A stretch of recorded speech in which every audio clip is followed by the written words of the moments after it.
এই সিজনে সবার বাসায় পাকা আম থাকে, সে আম দিয়ে আজকে তৈরি করব ম্যাঙ্গো মালাই আইসক্রিম। লিকুইড দুধ আর গুঁড়ো দুধ সাথে আম দিয়ে তৈরি করা যায় মজাদার মালাই ম্যাঙ্গো আইসক্রিম। তো প্রথমে 1 কাপ দুধ নিয়ে নিলাম একটি পাত্রে, তারপর এতে 1/3 কাপ গুঁড়ো দুধ দিয়ে দিব।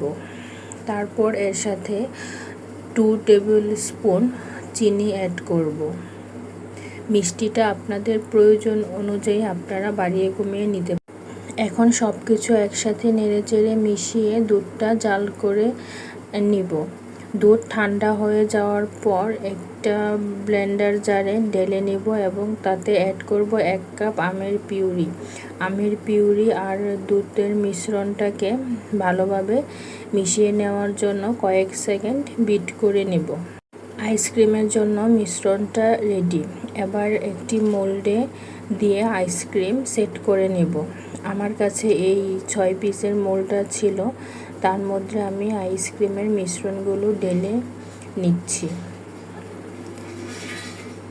সব কয়টা মোল্ডে ঢেলে নেওয়ার পর এবার তাতে ঢাকনা দিয়ে আইসক্রিমটা সেট হওয়ার জন্য 8 থেকে 10 ঘন্টা ডিপ ফ্রিজে রেখে দেব।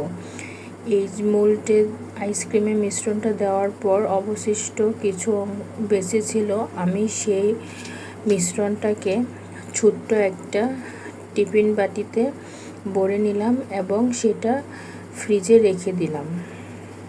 8 ঘন্টা পর ফ্রিজ থেকে আইসক্রিম বের করে এবার দেখার পালা আইসক্রিমটা কেমন হয়েছে খেতে।